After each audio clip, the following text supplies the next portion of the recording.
Olá pessoal de casa, meu amigo Albi está no ar. Há tempos a gente queria mostrar aqui um ponto de vista diferente da relação do cachorro, do gato, de pássaros com os seus humanos.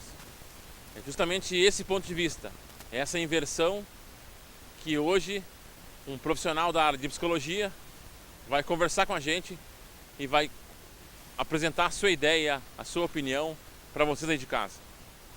Vamos inverter. Vamos falar humanos e seus pets, e não seus pets e humanos. Simone Brenner, a psicóloga, vai dar a opinião dela de como ela acha, como ela vê, qual é o ponto de vista dela. Bom pessoal, hoje a gente vai abordar de uma forma diferente a questão de comportamento. A gente vai falar com uma psicóloga, a Simone Brenner, que vai dar a opinião dela sobre um assunto que a gente já falou aqui no programa várias vezes, a questão de humanização, substituir um pet, ou uma criança, na verdade, por um pet. A gente quer colocar no programa hoje a opinião de um profissional. Como eu já falei, eu não sou um profissional da área, eu sou adestrador. Então hoje eu quero ouvir a opinião de alguém, de quem entende do assunto. Tudo bem, Simone? Tudo bem. Qual é que é o teu ponto de vista em relação a casos que talvez tu até possa ter percebido, não atendido, né? De pessoas que substituem uma criança por um pet, um cachorro, um gato, enfim. Como é que é a tua visão como profissional, assim? O que tu observa? Eu conheço algumas pessoas que fazem isso e é interessante de participar. Eu vou falar um pouco do efeito que eu vejo no cachorro. Tem um cachorrinho que eu conheço que a gente não pode dizer tchau para ninguém, porque ele morde quem disser tchau na casa. Então a casa se tornou em função do cachorro, né? Então, O refém. Todo mundo tem que funcionar na lógica do cachorro, né? Então quando vem visita, os donos dizem, não diga tchau, porque senão ele morde. E com isso, bom, eu fiquei me perguntando sobre isso, no lugar do cachorro habitar a casa como um bicho dali que vai se acostumando com a lógica da casa, dos humanos que estão ali, são os humanos que viram meio... Refém, se inverteu, né? Refém do bicho, né? E todos com medo, todos...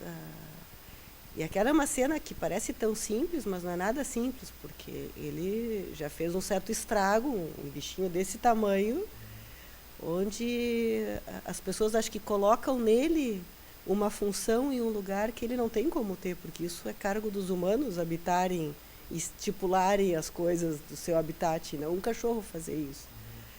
Então, quando me falou, eu me lembrei disso, assim, de que tem várias cenas que eu vejo disso, das crianças terem que mudar seu lugar de brincar, porque ali é o território do cachorro, sendo que é um território da casa. É a sala da casa que a criança não pode brincar. Ou o sofá da casa. Isso. E que ninguém pode sentar porque é o cachorro que senta. O cachorro vai ocupando o lugar de uma pessoa, né? E tem a carga ainda, né? Da expectativa, da responsabilidade que o dono coloca em cima do cachorro, né? Essa é uma experiência que eu aprendi contigo. Porque eu acho que é uma coisa meio inevitável, eu acho que é um sintoma infantil de cada um de nós, porque as crianças fazem isso com os cachorros, né? Quando a gente vê uma criança pequenininha se relacionando com um cachorro, ela supõe uma humanidade nele, né? Ela fala com ele, ela pergunta para ele, ela pede licença para ele, né? Desculpas. Isso, porque ela faz isso com o cachorro, faz isso com o seu brinquedo, que nem é animado, mas que para ela tem uma posição que tem vida, né? Bom, mas até que ela se dá conta que é de outra ordem, né? Que tá nela o humano que ela colocou no cachorro, não está no cachorro.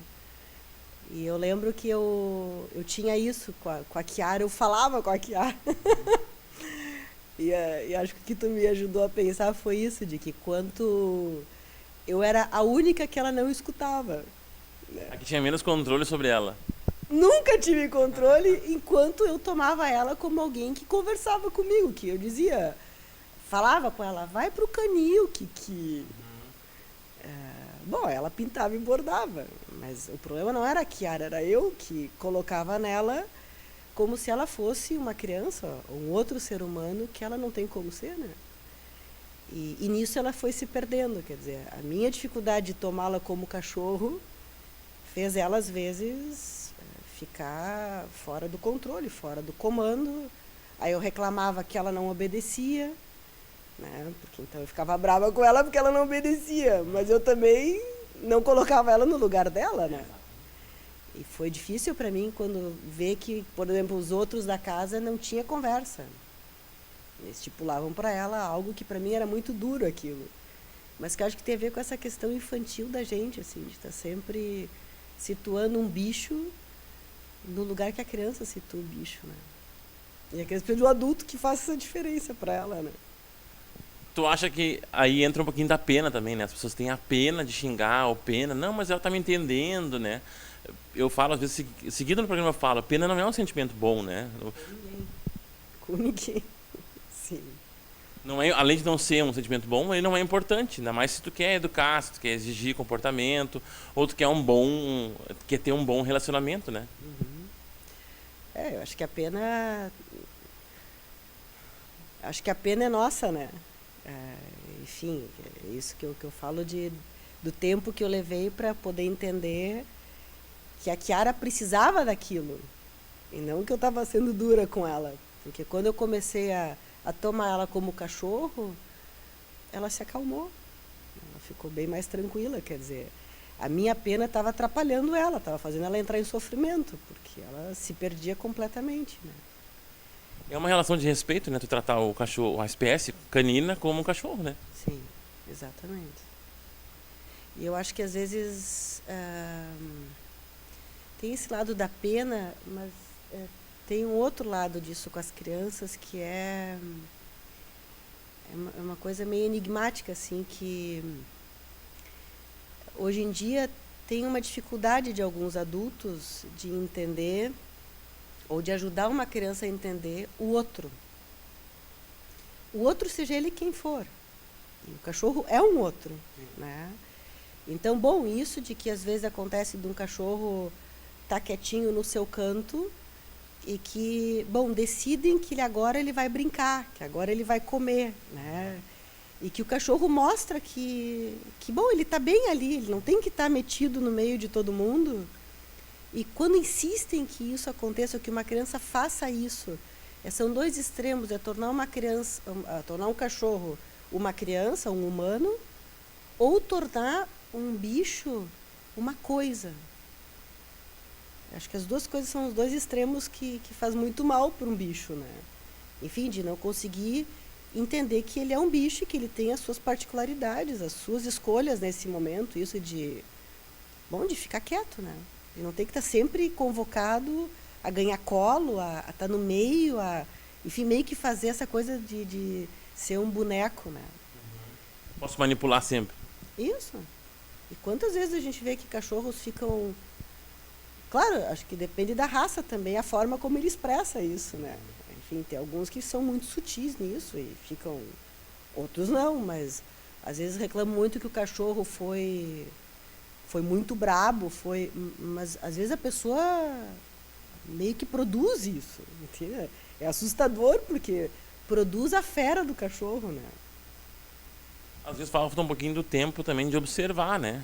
Assim como tu vai observar o que o teu filho pensa, o que o teu colega pensa, às vezes tu não tem aquela paciência de observar como é que o animal se comporta ou não vai atrás de uma orientação, né? Exatamente.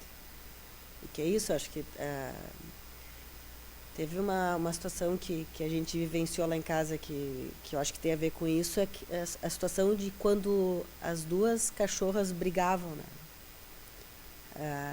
Que é isso, a gente entendeu quando elas brigavam pela nossa lógica, né? Então, bom, como foi a primeira experiência com dois bichos adultos brigando, assim, duas cadelas brigando, a primeira coisa que a gente imaginou é que elas iam se matar e que a gente precisava separar, custe o que custasse, né?